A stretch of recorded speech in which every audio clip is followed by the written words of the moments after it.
In the studio right now, we have Derik. Hello.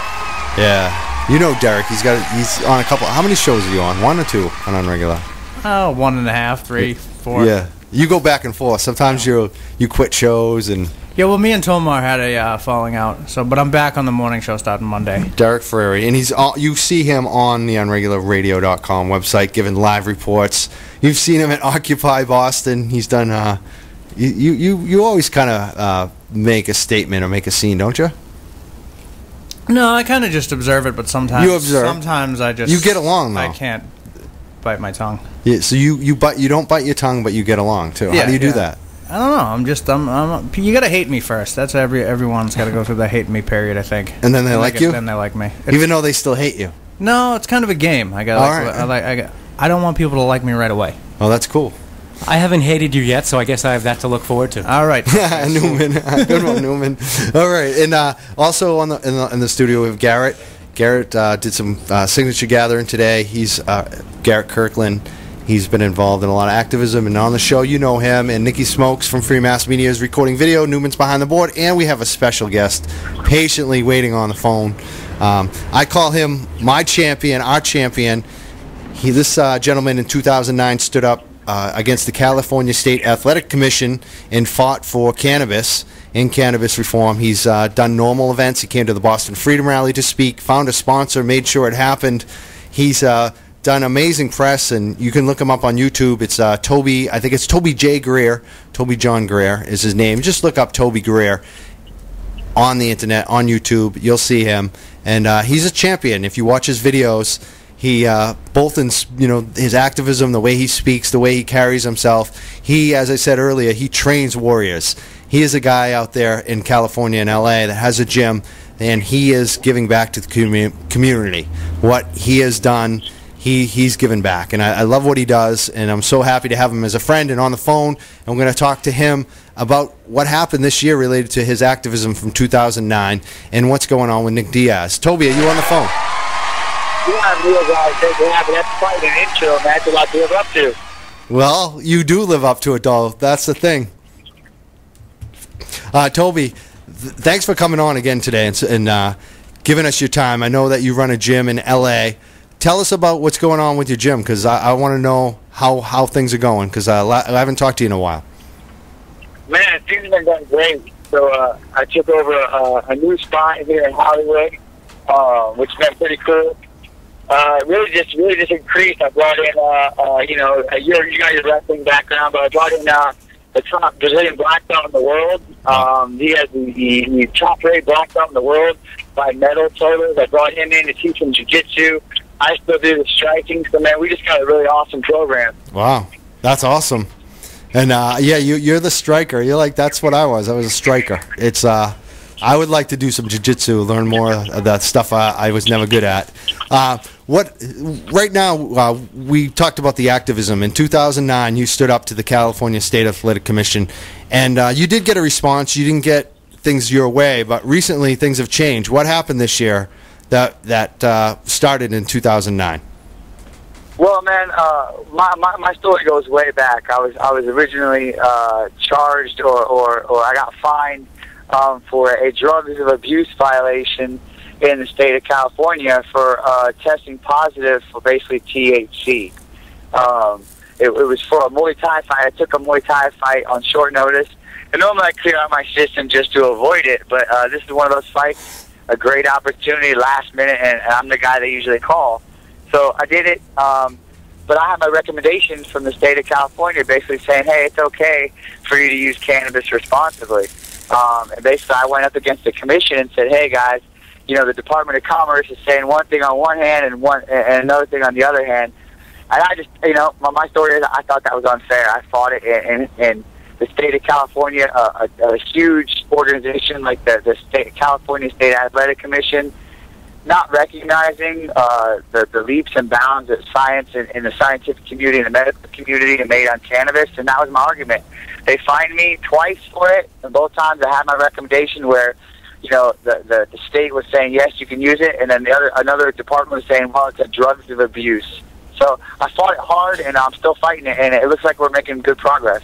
And what is it? How does it exist now in California? If someone were to test positive, like you had in the past, what would happen? Same thing? So, in the past it was, because it was on a drugs of abuse list with heroin, cocaine, other things like that.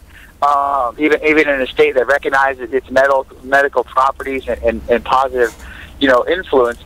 What happened was, you get a 3-month suspension, a $500 fine the first time, and I went and had an appeal hearing, and basically I wasn't happy with it. I got another fight and made sure that I blew the numbers off the chart, and basically doubled my nanogram level, if anybody knows about that, and basically said, hey, look, I'm here, I'm an athlete, I'm winning, and I'm using more of it. Gym.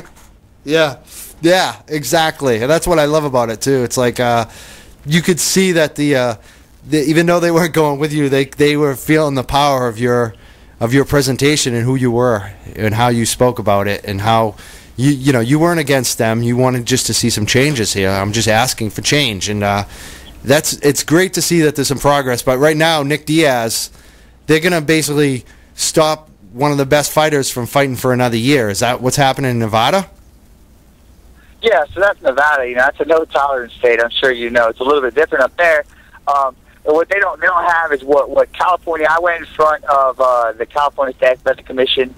There's a really good video online. I went in front of the top dogs, the top guys at the California State Athletic Commission, and explained to them, that state law needs to match with, the laws that, the federal laws and everything like that. But the more important thing is that, it was taken off the drugs of abuse list. Yeah. Now, Nick Diaz, it happened in Nevada. It's a little bit different. And basically what happened was he basically didn't tell them ahead of time. And that's the biggest thing is now they have in California, they've granted what we call a therapeutic use exemption for marijuana, for cannabis. Okay. So now we're looking at, 3 or 4 years later, and I was looking at them, in 2009 saying, hey, we need to change the rules. Now we're looking 3 years later, and they've done exactly what I asked them to. So now on my side, I got to go back and say, well, now look, I've got 2 drugs of abuse violations on my record, and I need them taken off. So that's my next step. But for a guy like Nick Diaz, what he has to do now is he has to actually register his paperwork prior to his fight. Yeah, that was really his own mess up. You know, he just didn't do it. He didn't withhold that information prior to his fight, and that was really it. Yeah. So self-disclose first thing and make them aware. Because that's exactly it. I mean, come on. It's therapeutic. I mean, there's no question about it for the mind, for the soul, for the body. It's so obvious in athletics, especially in boxing and fighting and MMA and jiu-jitsu. These things, how can you, if it works for you, why wouldn't you be able to use it? And responsibly, like you used it, generally you stop a certain period of time before you would get in the, compete. Is that correct, Toby? Oh, yeah. One of the things about the science of it, it's you stop 21 days out, which is more than enough time to clear your system, because that was my problem with the state.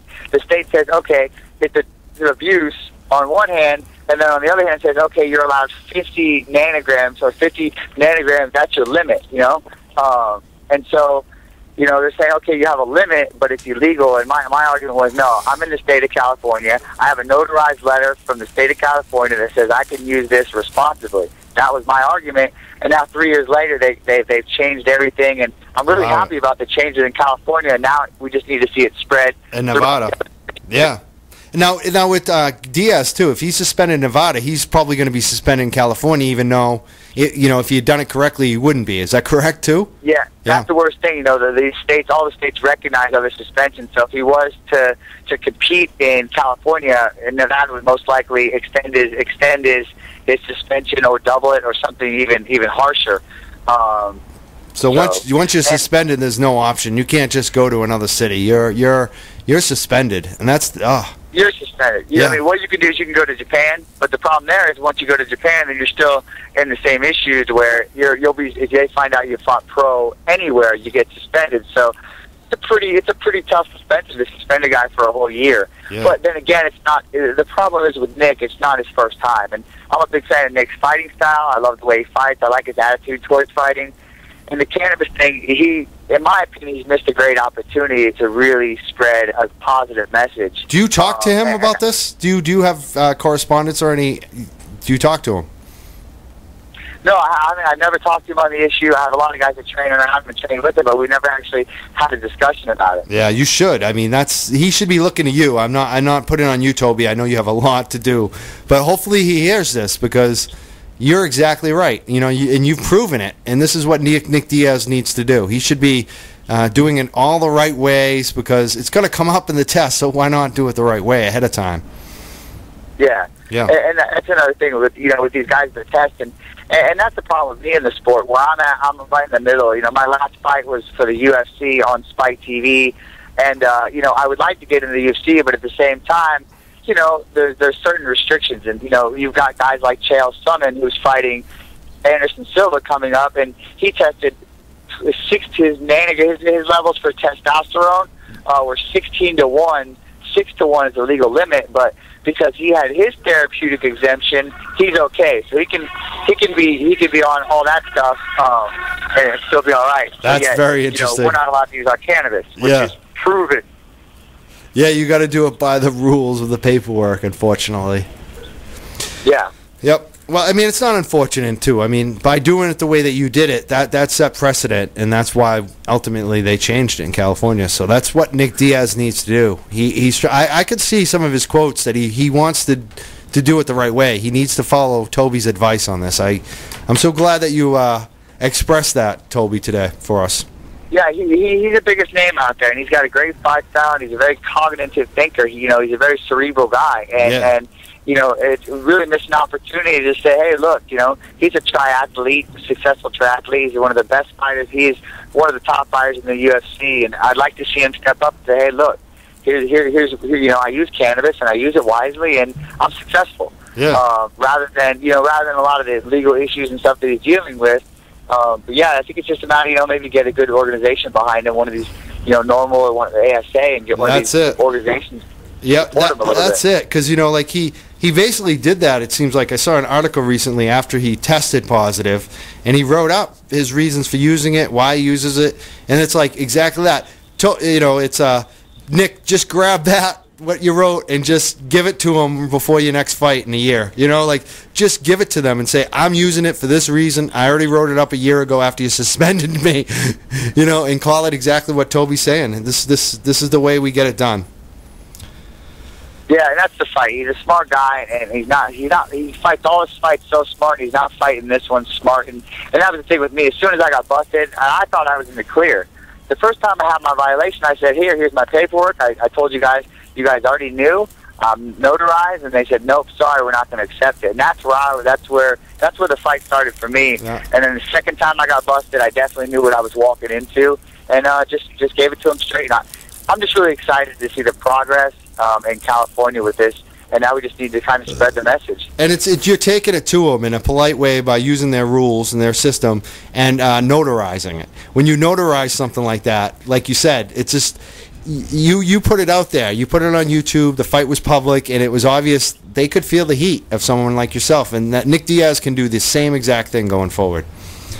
Yeah, that was the biggest thing with the commission is my role in the California Athletic Commission is very, very different than almost everybody else's, because I've knocked somebody out as a boxer, as a Muay Thai fighter, and as a mixed martial artist, all within the same 2 years. On top of that, I have maybe 10 or 15 fighters that I corner, and on top of that, I'm also a ring announcer. Yeah. So I have a very dynamic relationship with the commission, and that's the biggest thing that I understood. I wasn't fighting against them. I realized I was fighting with them. And once I realized that, then it all became clear. We needed to get with them to help them to come up with updated policy. And I think over the last 3 years, they've come around, and it took a while, but it was the realization that the commission's there to keep us safe. That's and it. They needed to admit to me and to the rest of the community that, hey, this is safe, and Toby's doing something that's safe and is successful, and that was my fight, and that's still my argument. That's awesome. And you could tell they needed you. They recognized that.